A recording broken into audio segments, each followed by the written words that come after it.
Ada RM40,000 dalam akaun. Boleh tak saya nak terus beli emas?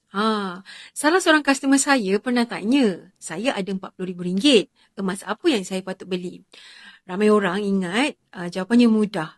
Beli je lah 10 keping 5 gram ni. Nampak fleksibel, lebih selamat. Tapi tak tepat sebenarnya. Kita kena tahu dulu apa tujuan kita nak beli emas. Nak simpan emas. Kalau tujuan anda adalah untuk maksimumkan keuntungan jangka panjang, satu keping gold bar 50 gram sebenarnya lebih bijak. Kenapa? Spread lebih nipis, kos premium lebih rendah dan harga program lebih murah.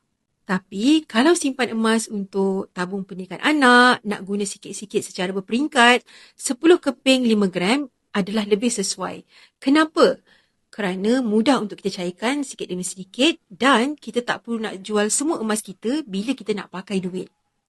Dua-duanya sama emas, tapi fungsinya tak sama, strateginya tak sama.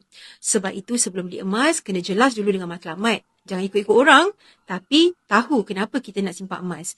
Yang menariknya dengan public gold, anda tak perlu beli terus 50 gram ni. Anda boleh mula sikit-sikit sehingga cukup berat yang anda sasarkan. Mulakan tabungan emas hari ini dan konsisten setiap bulan sebagai persiapan menghadapi masa depan.